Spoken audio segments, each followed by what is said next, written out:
All right, y'all, welcome back to another one.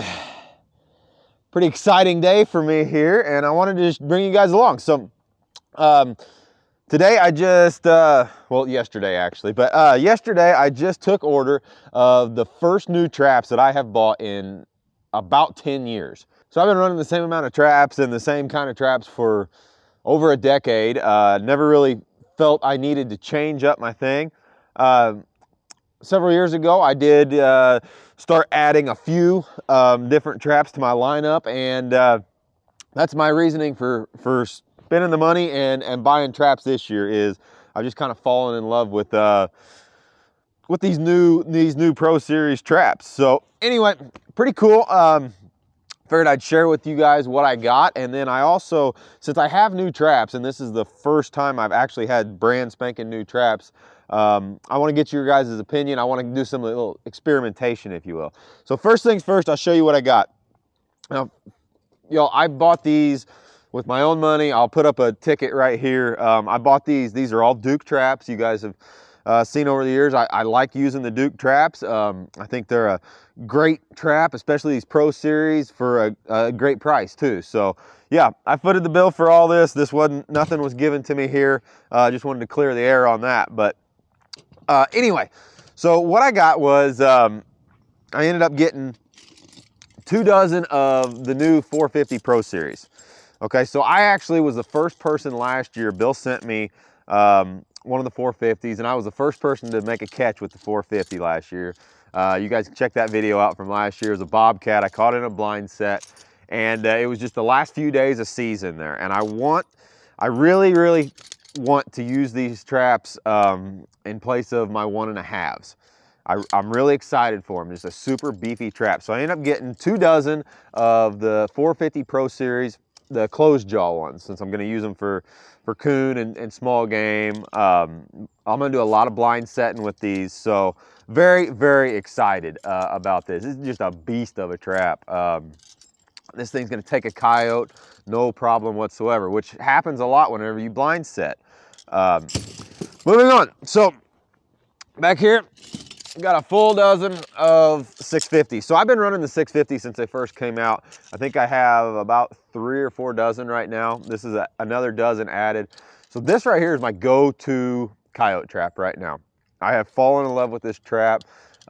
Just a big, beefy, heavy trap. Like I said, Pro Series from the Duke. So they're ready to go out of the box. I love the dog and the pan setup on them. The cast jaws are really where it's at. I really enjoy that. They bed like a number 3, but they got the size of a number 4, which is that fine line that I always like to find. I do a lot of step down sets, and you know, to me, the Duke number 3 round jaw was always the best bedding trap I could find, but I like that big kill area and you know, large diameter of the number 4. So this is just the best of both worlds right here. So added another dozen 650s to my lineup. So I also added a half dozen of the 550s. I really like the 550s. They've got their place. I'll take the 650s any day. But for different kinds of sets, a lot of bench type sets and you know, certain different trench sets, it's just nice to have the 550s around too. So I added that to the lineup. Half dozen 550s. I'm excited for that. So here's what I'm real excited about. Right here we have a dozen of, this is the Duke. It's a number 5 double long spring beaver special. And I've been running these, a few of these now for the last couple of years, trying them out, and I absolutely love them. This is my go-to beaver trap now. I added another dozen. I've got a few already, but so we're restricted in Illinois to 7.5-inch jaw spread, which doesn't leave you a lot of options really if you want to max out that jaw spread compared to a lot of the other beaver traps. This thing right here is awesome. I've showed this trap, and I'll show it again whenever season starts. This is my favorite trap. Not knocking the MB750s. I've used those for years and I really like them. Just the simplicity of this and the ease of setting is where this trap shines. I can break this thing over top my knee. I can set it. It's got a huge footprint, so it beds super solid. You're not dealing with all these little parts and pieces and levers. Have to use setters. This is just a nice, big, simple trap. Plus, and let's just throw this out there, you feel like a badass whenever you're setting a big double long spring. You just do, right? It just kind of brings back that nostalgia, that mountain man thing. So added 1 dozen number 5 Beaver Specials. So real quick here, so how am I set these traps up? Okay, so you guys have seen me talk for years. You guys kind of know my setup, but I'll go through it. So all the canines, so the 650s and the 550s are gonna get a finned super stake. Okay, that's the one that you add the retriever cable to, the fin model. But I love that. That's my go-to anchor for running canine sets. So we're gonna set those up with a fin super stake, put the retriever cable on them, they're set. So next thing is my anchor system that we're gonna use on these 450s.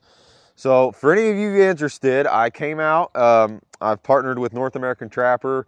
Alan's the one making these, but I partnered with him. I kind of came up with this design. We've been running it for a couple of years, had awesome feedback. So this is my 5-foot cable extension. This and the Beaver Drowner is all available at North American Trapper. There'll be a link down below if you want to check it out and possibly purchase some. But this is my go-to for all my dog proofs and my 1.5s. I just love the way this is set up. So we can take this thing right here. We'll run this loop right through this retriever cable. And what this does is this creates, it gives you the fact that you can put this noose on the end of it. You can tie this around anything you want, any round thing, and it will anchor. It's super quick. It's an efficiency thing. That's why I came up with this, right? You can also wrap this around a tree, a fence post, something, and you can make it anchor like that, right? That's where this thing shines. It's super effective, super quick. You guys heard I use fence staples a lot in the past. You can still use your fence staples with this if you so desire.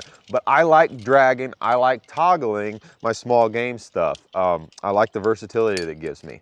So anyway, all these number 4s are gonna be set up like that. I can tell you right now, do not be scared to run these cables if you have the option, or you may end up catching a coyote or a bobcat or some of your larger critters.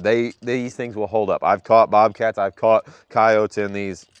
They're great. So that's what the 450s are going to set up with. So then obviously the beaver traps, you guys have seen, I like cables. This is a personal preference thing. I like running cables on my beaver drowners, and this is also the beaver drowner that I use. This is also available at North American Trapper. You guys can check it out. This is 10-foot cable. It's got a tooth cam lock on it. You can catch a lot of critters on this thing. It's not a one-time use thing. It's got a noose at both ends, so you can stake, or you can tie to something on the shore. You can put this around a bag of rocks, a tide plate, throw it in the water. Anyway, it's 10 foot long, great.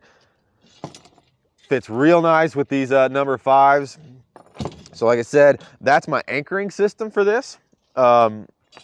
And like I said, these are all tried and true methods, but I just wanted to share with you guys what I'm doing for that. All right, now here's what I want to do. This is the first time I've had a quantity of fresh new traps available to me in a long time.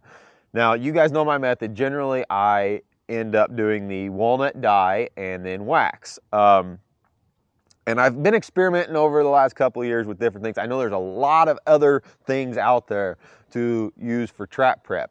So I want to take this opportunity, and I would love to hear your guys' feedback down below in the comments. And I'm going to leave it up to you guys how we prep these traps for the season, okay? Options are endless. Do we paint them? Do we dye them? Do we just wax them? What do we do? I've showcased a lot of these different things in the past on the channel, but I think it'd be really cool this year because I already have some of these ready to go with my standard dye and wax, so we can actually compare through the season. So if you're interested in that, leave a comment down below and let me know what you guys would like to see. Should we paint them? Should we restore them? Should we do some other kind of trap prep that's out there? I'm all for it because I think this would be very cool to see the results. We'll be able to track it through the season now. So yeah, I'm curious. I think I know what's going to come of it. Actually, I'm pretty sure I know what's going to come of it, but I would be curious to hear your guys' opinion.